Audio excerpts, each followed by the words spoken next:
اب یہ ہماری اپنی بدقسمتی ہو کہ ہم امام سے ان چیزوں کو نہ سیکھیں اور ہم اپنے آپ کو اپنی زندگی کو ایسی گزارتے ہیں۔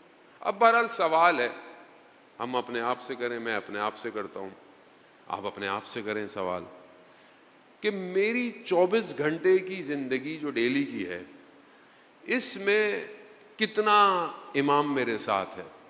یعنی امام کا ساتھ ہونا یعنی کتنا میں امام کی باتوں پہ عمل کرتا ہوں، کتنا میں امام کی اطاعت کرتا ہوں، کتنا میری زندگی کے فیصلوں پر امام کا حکم حاکم ہے، کتنا ہے؟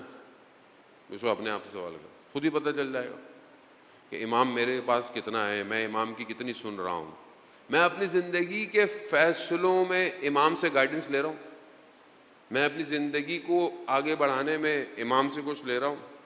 وہ بھی اب آپ بولیں گے مولانا صاحب کیسے ملے گا، امام تو غیبت میں ہے۔ امام نہیں، جو امام جو تھے اتنے ہمارے پاس، انہوں نے جو فرمایا ہے ان میں سے کتنا کانٹینٹ میری لائف میں ہے، کتنا کانٹینٹ، دنیا جان کا کانٹینٹ مجھے دیکھنا ہے۔ مطلب ابھی جنگ ہو رہی تھی تو صبح شام پبلک لگی ہوئی جیسے جنگ تو یہی لڑ رہی ہے، قوم بیٹھی ہوئی، خبریں ایسی پڑھ رہی ہوتے ہیں ہم لوگ، ہر چیز ہے۔ ابھی مطلب بٹ کوائن گر گیا، ہر کوئی پریشان ہے، ہوتا ہے جیسے سب کے بٹ کوائن ہی لگے ہوئے تھے والیٹ کے اندر، دنیا میں سٹاک گر گئی، ہر کوئی پریشان ہو جاتا ہے۔ آپ سب دیکھ رہے ہیں، انسٹاگرام دیکھ رہے ہیں، ٹک ٹاک دیکھ رہے ہیں، امام کا کانٹینٹ کتنا دیکھا جا رہا ہے، کتنا نہج البلاغہ ڈاؤن لوڈ ہو رہا ہے۔ یقیناً آپ کے موبائل میں نہج البلاغہ ہوگا، ضرور ہوگا۔ کتنا اسکرین ٹائم نہج البلاغہ پڑھا جاتا ہے، کتنا اسکرین ٹائم سیف سجادیہ پڑھا جا رہا ہے، کتنا اسکرین ٹائم پر حدیث کی کتاب پڑھی جا رہی ہے۔ تو وہ جو کانٹینٹ سوسائٹی کو ڈیزائن کرنے والا ہے وہ نہیں ہے آپ کی میری زندگی میں، تو پھر امت کیسے ڈیزائن ہوگی؟ مجھے آپ بتائیں، کون ڈیزائن کرے گا؟ پھر ہم ناراض ہو جاتے ہیں، مولانا صاحب ممبر سے یہ مل رہا ہے، مجلس سے یہ مل رہی ہے۔ بہرحال جو ممبر پہ آئے گا وہ بھی آپ کو 1 گھنٹے سے زیادہ کیا دے گا؟ آپ کو کتنا دے گا؟ آپ، میں یہ نہیں کہہ رہا کہ اس میں آپ کی کوئی غلطی ہے، اس میں بھی میں اپنی غلطی تصور کرتا ہوں، اس میں بھی میں کسی اور کو بھی نہیں کہہ سکتا، کسی اور طالب علم کو بھی، نہ عالم کو، نہ ذاکر کو، نہ نوح خان کو، میری غلطی ہے، میرا قصور ہے، میں نے کانٹینٹ آپ کو نہیں دیا، یہ میری غلطی ہے۔ لیکن دوسری طرف ڈیمانڈ بھی نہیں تھی، بٹ ڈیمانڈ کریٹ کرتی ہے نا سوسائٹی کو، مارکیٹ میں بعض پروڈکٹ نہیں ہوتی ہیں بٹ ڈیمانڈ کریٹ کرتی ہے۔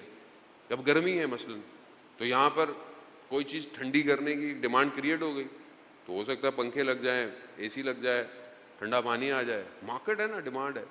تو میری اپنی تشنگی کتنی ہے کہ میں اپنی زندگی کو امام کی باتوں پہ ڈیزائن کروں، کتنی تشنگی ہے میری؟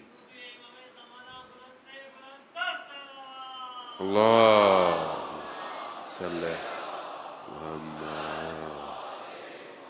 عزیزان محترم، خدا نخواستہ آپ مت سمجھے کہ میں آپ کو ٹینشن دینے کے لیے آیا ہوں، قطعاً ایسا نہیں ہے۔ بہرحال مقدماتی مجلس ہے، پہلا دن ہے، جمعے کا دن ہے۔ عزیزان محترم، میں اپنے اوپر بہرحال واجب سمجھتا ہوں کہ جمعے کے دن وقت کے امام کا ذکر میں اپنے لیے ضروری سمجھتا ہوں، کیونکہ جمعے کا دن امام کے ظہور کا متوقع دن ہے۔ آپ سے ہو سکتا ہے سوال نہ کیا جائے، مجھ سے سوال ضرور پوچھا جائے گا، تمہیں ہم نے ممبر دیا، تم نے ہمارا ذکر کتنا کیا؟ جمعے کا دن ہے، ہمارے استاد تھے، ہم نئے نئے جب طالب علم بنے، مسجد جمکران آپ جانتے ہیں کہ کم سے کچھ فاصلے پر ایک مجلس ہے، بہرحال کم کے اندر ہی آتی ہے، امام زمانہ سے منسوب ہے وہ مسجد۔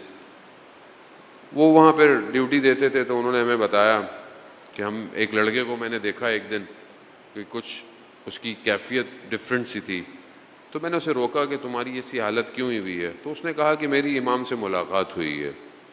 تو میں نے کہا کہ پھر تم نے امام سے کیا بات کی، کیا پوچھا؟ بہرحال ہمارے لیے وہ استاد معتبر تھے، جو بات کی، ظاہر ہے کہ ہر کسی کی بات پہ ہم یقین بھی نہیں کر سکتے تھے۔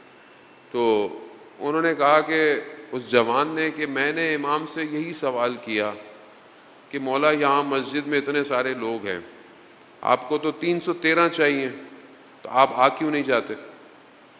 یہاں تو بہت سارے لوگ ہیں مسجد میں، بہرحال 500 600 700 لوگ تو مسجد میں بیٹھے ہوئے ہیں، ابھی تو خیر ملین لوگ آتے ہیں وہاں پہ، اتنی بڑی مسجد ہو گئی ہے وہ. تو وہ جوان کہتا ہے کہ امام فرماتے ہیں کہ یہ سب اپنے لیے آئے ہیں، میرے لیے کوئی نہیں آیا. تو اس نے پوچھا کہ مولا کہاں کسی کو گھر چاہیے، کسی کو گاڑی چاہیے، کسی کو اولاد چاہیے، کسی کو صحت چاہیے. بری بات نہیں ہے، بہرحال انسان توسل کرتا ہے اہل بیت سے، انہوں نے بھی کہا بھی ہے، لیکن کہا میرے لیے کوئی نہیں آیا. ہم اپنے آپ سے پوچھیں جان محترم، ہم کسی بھی جگہ پہ کہیں پہ ہو کہ ہم اپنے ایسی جگہ مثلا جہاں آپشن ہو کہ ہماری دعا قبول ہو جائے، کیا ہم وہاں کبھی امام کے ظہور کی دعا کے لیے گئے؟ کیا ہم چاہتے ہیں کہ ہم سب کی زندگی میں ہر کسی مشکلات ہیں، پریشانیاں ہیں، بیماری ہے، خوب یہ نیچرل ہے، دنیا میں انسان رہتا ہے، ساری چیزیں انسان کے ساتھ ہیں، انسان اللہ کی بارگاہ میں دعا بھی کرتا ہے، خدا بھی کہتا ہے دعا کرو. کیا کبھی ہم نے ان سب دعاؤں میں سب سے امپورٹنٹ امام کی دعا کی؟ سب سے پہلے ہمارے لب امام کے ظہور کے لیے کھلے، امام کی سلامتی کے لیے کھلے. کیا میں روز امام کا صدقہ دیتا ہوں سلامتی کا کہ نہیں دیتا؟ خوب یہ سوال ہے ذرا. پھر ہم کہیں کہ امام نہیں آ رہے، امام کیسے آئیں، کہاں آئیں، مجھے بتائیں آپ.